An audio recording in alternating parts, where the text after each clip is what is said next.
So the point of the matter is, if you're in a position of power, chances are there's going to be wrongdoing going on that you know about or you're involved in. And that's where the other celebrities may play a role, where they might have not participated, but you can't tell me Diddy, with all the connections he has, they don't know what's going on. But this is what I was talking to you about. Yeah, and this is what I was talking to you about earlier. I was saying that, how are they going to go about this case? Because it's very hard in the sense that Diddy didn't do this by himself. Of course not. There's people that are around his round table and friends circle that go to his parties and stuff of that nature, that are aware of his wrongdoings and what he does. But ultimately, if like a situation like this comes out to light, right? Yeah. Whether he did it or he didn't do it. Say, for example, he gets accused of this and it doesn't come out. What does that do for you in terms of a person that you've listened to and followed certain aspects of his career, whether you've read books by him or watched documentaries by him, somebody that's respectable in the industry of like hip hop? What does that do for you though? Like, honestly speaking, does that change your opinion on the person or the messages he was sending? Does that really change with what they decided to do on their own time, of their own merit? How do those two things intertwine? That's what I'm trying to understand. Even when we think about other figures, if we think about politicians, when we think about it could be, a teacher, it could be anybody. And when they kind of break the unwritten rules, like, of course, of doing wrongdoing, like sex trafficking, of course, things that are, very devious. How does that affect how you see that person or how you listen to that person, especially if what information they give has nothing to do with what they've done? I think personally, when it comes to that, the message that they deliver, depending on what the message is, if it's a message that is uplifting and it's capable of taking you to the next level in your journey, and there's principles and disciplines that are part of what he talks about, I can't take a good message and discard it because he's doing ill will somewhere else. The message itself still remains the message. See, and that's the main thing I wanted to talk about, like the message and not the messenger. And when we confuse the two things, or we try and compartmentalize both things to be the same, like they're different things. The message is the message, the messenger is the messenger.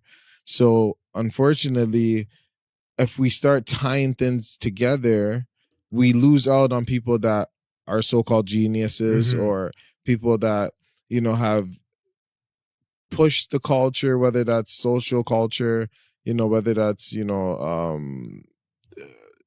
could even be of the highest of levels. Like, it can be like experimental mind, creativity, bringing new technology, bringing new ideas, new methods to the table and stuff like that. But it's like, why would you ever discount somebody for that part if they did something, say, that was maybe not moral, like, right?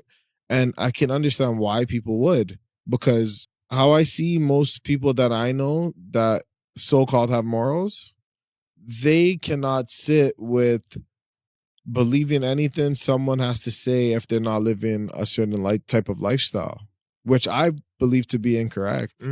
Because I think there's still value in information of anybody. It doesn't matter necessarily what they did. Even it could be a murderer.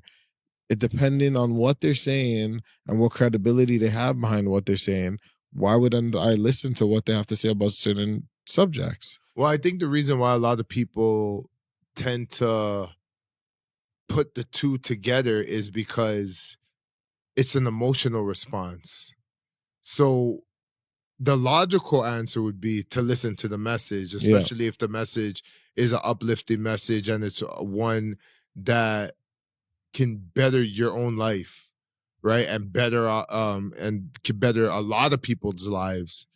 That would be the smartest thing to do, to take the message and disconnect it from the messenger, because again, they're just a messenger that's giving a message. But it seems like there's a fine line. There is, because as I said, they're looking at the message as being corrupted because the individual is corrupted. Yes, exactly. So that's an emotional response where there's no logic to that, because the same message he may have been preaching would be a message that others would be preaching that don't live that type of lifestyle, right?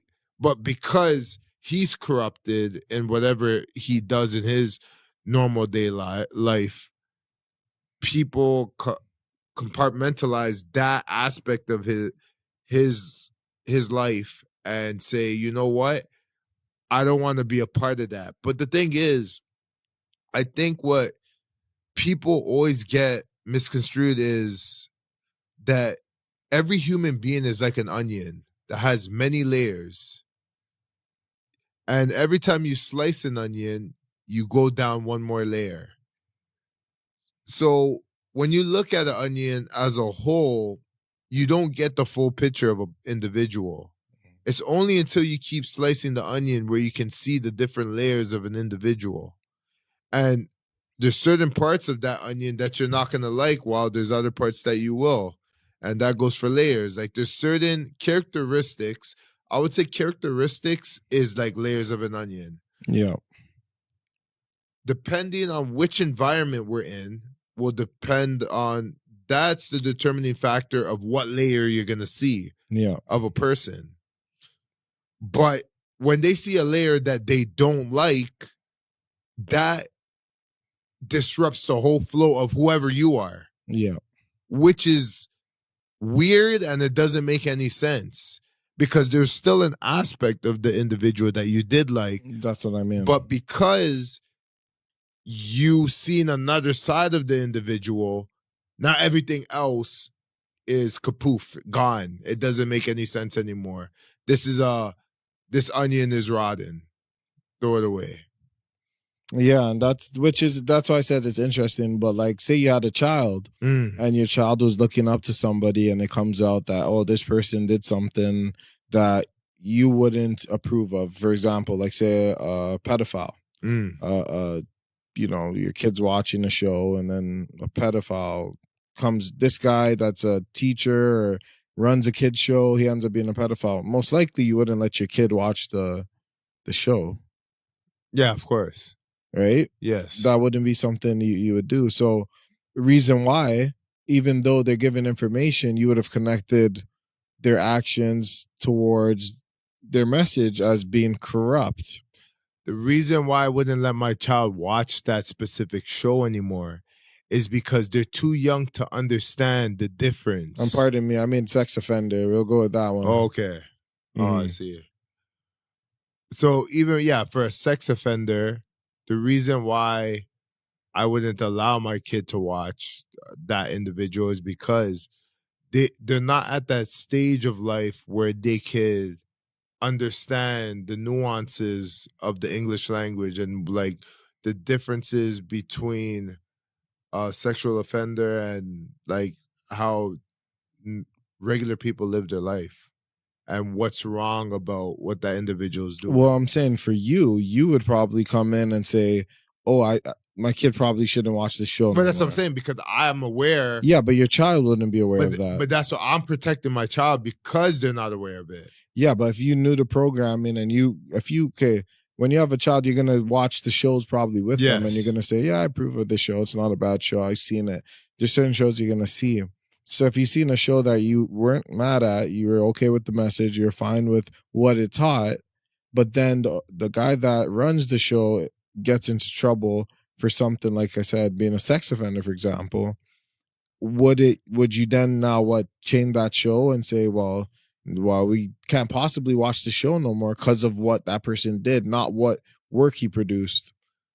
So the reason why I answered the question the way you answered it is because that question has multi-layers. And when I say it's multi-layered is because the individual you're saying that got in trouble, is his face shown on screen, or is he just a writer at the back? That he can be a writer. Is he just a producer that nobody's seen his face, but he had like, it's like Teletubbies out there or Barney or